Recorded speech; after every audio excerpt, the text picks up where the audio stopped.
So 2024 has been a big year for games, and as we were getting to the end of the year, there were 3 games coming out pretty much on the same day that really looked to shake things up, with Path of Exile 2, Indiana Jones and the Great Circle, and Marvel Rivals. Now, I've played 2 out of those 3 games, still have not played Path of Exile 2, but that is for a different video. This video is about Indiana Jones and the Great Circle, and by the title and by most reviews on YouTube, you probably know where this video is going. I thoroughly enjoyed this game. Now, this is one of those games that I actually liked so much that I'm not going to be going into detail about the story, because I think it's such a great part of the game that you should experience it yourself. And luckily for PlayStation players, this game is coming to PlayStation 5 within the next 6 months. Now, for starters, there were some things I still didn't love about this game. There were still aspects that I found to be a little annoying, but in general, this game blew my expectations out of the water, mostly because my expectations for Xbox Game Studio games is unfortunately low in terms of published games. I'm actually kind of upset that this game is going to other consoles, because this is one of those games that if this was a Xbox exclusive, like not even on PC, just a pure Xbox exclusive, this would be probably one of, if not their best one. That's coming from someone who didn't have the highest expectations and who actually isn't like the biggest Indiana Jones fan in the world. Now, it's no secret that this game is a sequel to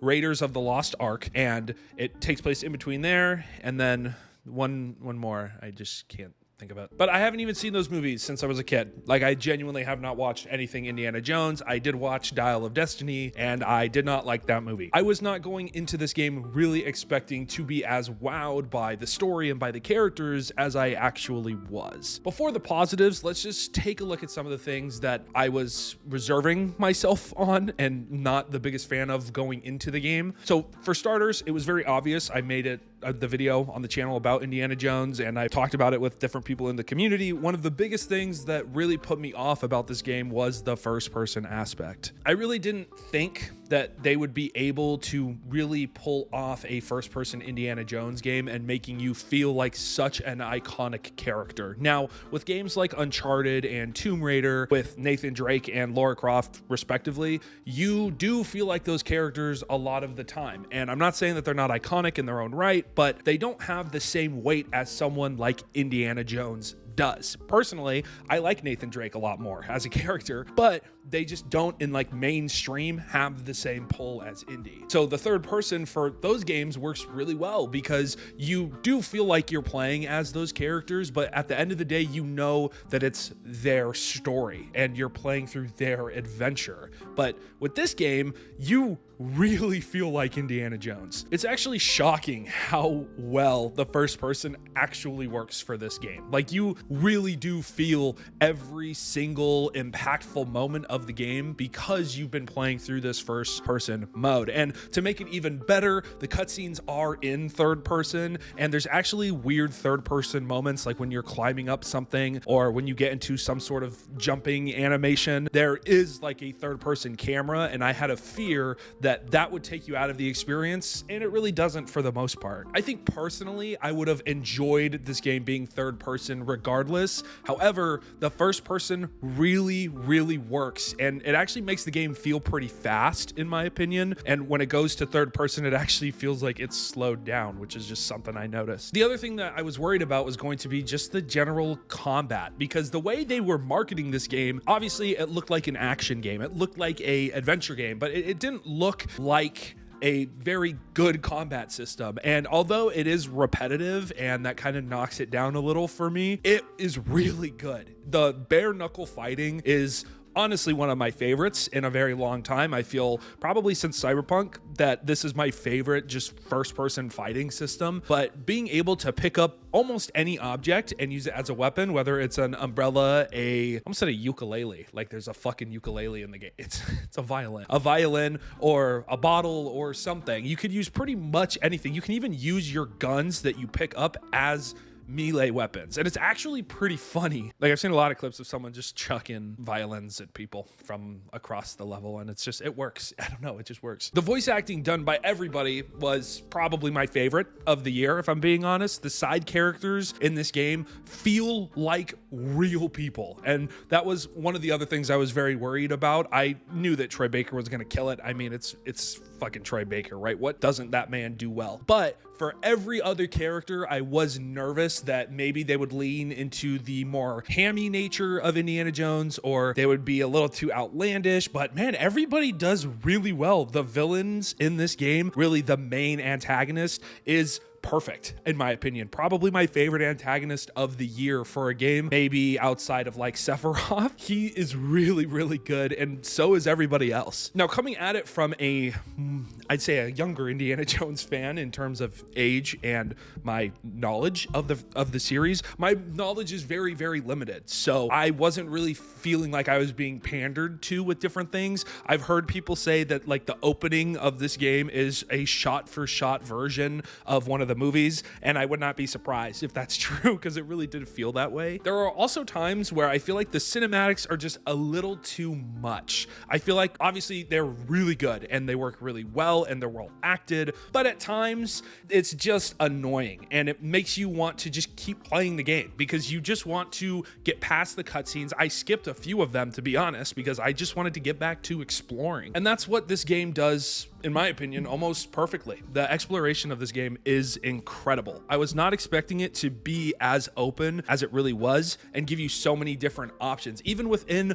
the first, not really the first level, probably really like the second level, in one of the very, very early missions of the game, you can approach it differently, different times. Like, I played it twice because my save file didn't save for some reason, which is another thing I didn't really like, but I was able to play it differently, so it didn't really bother me at the end of the day. The graphics here too are super good. I think someone said that they used the same engine as they did for Doom Eternal, which is such a great thing because that engine is so good and that game looks really good too. But this game is like drop dead gorgeous at times, and it was shocking to me. I did not feel like I was playing an Xbox Game Studios game, but wow, I was very, very surprised. And I was playing it on my PC, so some of the problems I had might have been PC specific. Like, I have a clip of where I was plugging in my Xbox controller because I was using it for this game, and for some reason, the second time I loaded in to have a longer session, it just would not read the controller, and it kept popping up different things that I wasn't clicking on my keyboard. So I don't know if that was a keyboard issue, I don't know if that was a controller issue, but it was only happening in the game. And it also didn't let me tab out of the game multiple different times, which is weird because I had it on windowless or borderless or whatever. I didn't even have it in full screen, and that usually happens when I have it in full screen, but it's whatever. But yeah, in general, I think this game is really good. It's shockingly good, to be honest. I would say this is probably in my top 10 of the year. Now, I'm gonna get controversial. I didn't enjoy Stellar Blade that much, so I think that this game is better than that in terms of story and acting and gameplay, but that's because it's what I like. If you like Dishonored, or if you like the Hitman games, this is a really good game for that. I feel like stealth was not something I was expecting from Indiana Jones, and it's what I got. Yeah, I'd say this game is probably, for me, on par with Black Myth Wukong in terms of what I liked about it. I just think that some of the little annoying things that I mentioned were a little too persistent, but I was not expecting this game to take about 13, 14 hours for the story, but then really push the 20-hour mark if you're doing the more advantageous adventure stuff. The game rewards you for doing it too, with different collectibles and different currencies that you can use to make Indy better, and it's just such a great system. I don't want to say that this is the best Indiana Jones game we've ever gotten, because I haven't played any of the other ones besides the Lego Indiana Jones games, but I'm going to say that it is, and honestly, I wouldn't be surprised if this is the best one we ever get. If you're looking for more action, that is really where I think games like Uncharted shine. Because although Uncharted is a very much action-adventure game, and I hate that I have to quote IGN for this, but This game is a adventure action game. The adventure is the primary aspect. And for me, I think that's perfect. I'm happy and sad that it's coming to other platforms because I'm happy that other people are going to get to play it, and Machine Games is going to get a lot of credit for this game, as they should. Bethesda probably will too, even though I don't know how much work Bethesda did on it. And same with Xbox Game Studios. But man, this would be such a good console exclusive. Oh, fucking Xbox, man. Anyways, if you played Indiana Jones and the Great Circle, let me know in the comment section down below. Or if you're currently going through it, you're probably asking yourself how I beat this game so fast, and it's not a lot of sleep. That's pretty much how. But while you're scrolling down to the comment section to tell me your thoughts, you're going to see a thumbs up or a thumbs down. Go ahead and click whichever one you think is appropriate and which one you think fits for how you felt about this video. And then you're also going to see a big red button. Go ahead and click that and subscribe. You guys have been killing it. We're at like over 1,600 subscribers right now, which honestly, I'm at a loss for words. Thank you so much for all the support recently. And then before you click off the video, just leave a comment.